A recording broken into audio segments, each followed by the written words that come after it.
Ah, the GameCube.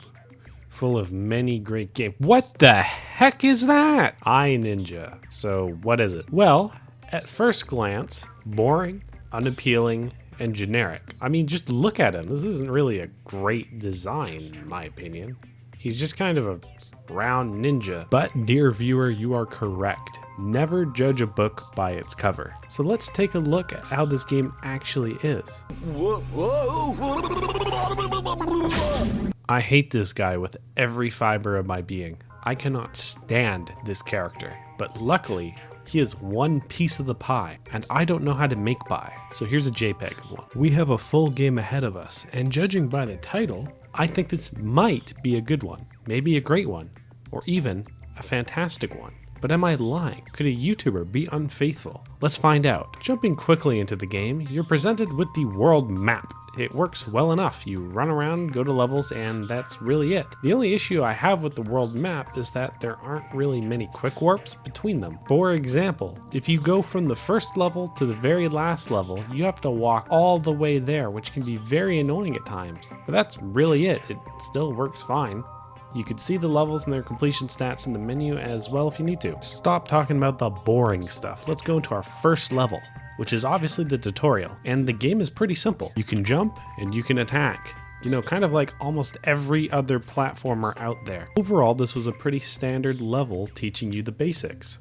It's pretty standard, but what happens next is amazing. The next level introduces a new mechanic, bowling, where you roll down a hill and get strikes. This is really fun, even though I'm a freak of nature and I hate bowling. I'm strange, I know. But why is bowling so amazing? It's not the bowling aspect. Let's look at the next level. It introduces grapple running, or whatever you want to call this. It is a pretty fun mechanic. You just outrun the red ball chasing you using the grapple. It's a lot of fun. Again though, that's not what I found amazing. The next level is a shooter. Can you figure out what's amazing yet? Well, let me tell you. Almost every level shows you a new mechanic for the game. You're always seeing something new. So the player will never get bored, which is outstanding. Even in the late levels, you're seeing something new. There's always something new here that adds to the gameplay, and they're all pretty much fun. And that's just the platforming, because yes, this game does have combat. Unfortunately though, a lot of the combat doesn't really mix with the platforming mechanics. The platforming mechanics are just for the platforming. There's nothing that really adds to the combat. The combat is good enough to where it doesn't get boring, but you're just kind of mashing the attack button on the enemies. It still feels very good to hit them though, because blood splatters everywhere once you do, and it feels chunky to hit the enemy with your sword. It is very good. You do get a shuriken and a dart, but those don't really add much. You're just kind of shooting stuff at the enemy instead of just hitting them with your sword. But you do get rewarded for killing enemies. After you kill enough, your sword upgrades, and it makes the main character actually bearable to listen to. This golden sword was forged in lead, but turned to gold by a mighty alchemist. It is heavy, but very powerful. You can also upgrade your headband as well by completing levels, which get you more levels.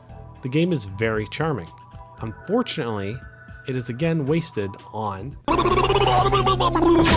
At least it doesn't take itself seriously. I am having a fantastic time playing this game. It honestly feels like a very well done platformer, but it also feels like a horrible platformer. What the hell do I mean by this? Well, let's say for example, if you beat each level from the start of the game to the end of the game, it would be an amazing experience.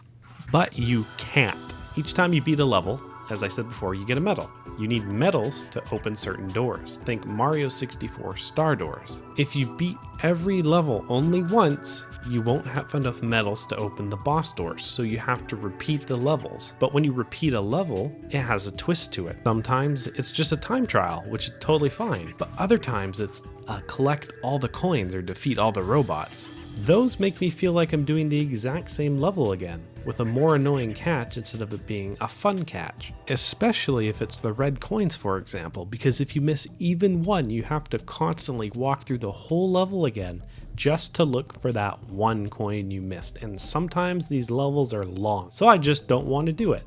I give up. Luckily though, there are some challenge levels which give you some more medals, which is awesome. These are very fun levels. and the game just pulled me back in. These levels basically take your knowledge of certain gimmicks like bowling and make that challenge to a higher degree of difficulty. It makes you master what you know, and you get rewarded with a medal for mastering that challenge. However, if you do each challenge level once, and you do each base level once, you still need to replay the levels, which sucks. Luckily, I only maybe had to do this 4 or 6 times, so it's not too bad. I just kind of went to the starting levels and did the very short levels, and that was kind of easy. And of course, the medals are what you need to beat the game. They open the boss doors. So speaking of the bosses, they are amazing.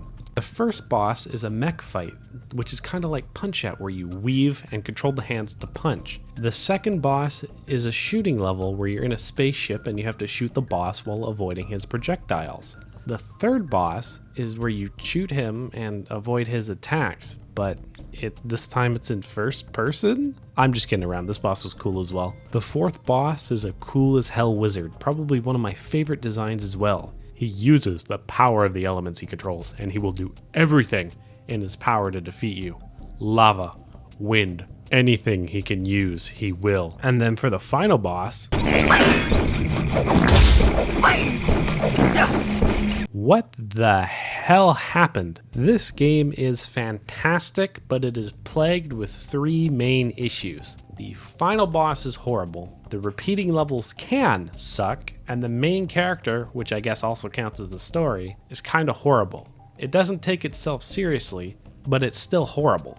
I honestly don't remember a single thing that happened in the story because it was so bad and uninteresting. So here's a Wikipedia summary, don't ask me for any more. This video is starting to get pretty negative for a title that has me praising it, but did you notice yet? Out of the 3 things I mentioned, none of them really affect the gameplay at all. All 3 of my opinions someone else could like, so this is more of a me thing rather than the game thing. Someone could easily like the things I didn't like about it, and the game would be even better for them. I thought the levels themselves, almost all of them, are very, very good and very, very well designed. Same with the bosses, not the last one. And all my negative opinions on the game aren't even about those aspects. This game honestly blew my expectations out of the water. I was going to get rid of it. It looked off in the shelf of my GameCube games. I was gonna throw it out, but now I think I'll keep it forever. I enjoyed it so much, I might just end up getting all the medals later down the line, because while I did say replaying them kinda sucks, if I just wait a bit, I would have the patience to do them again because it'd be like doing a fresh new experience. It is more spread out with the time you have. Time is very limited on this earth and death is approaching very rapidly. So it is best to use it by watching every other video I've made. It is the ninja way.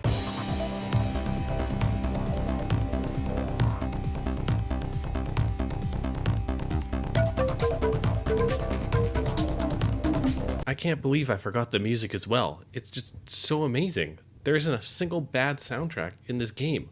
A lot of the map themes even remind me of like Spyro the Dragon and other classic games, while the more action themes are just really good rock music. Like, it's very, very good. It's insane how good they can be.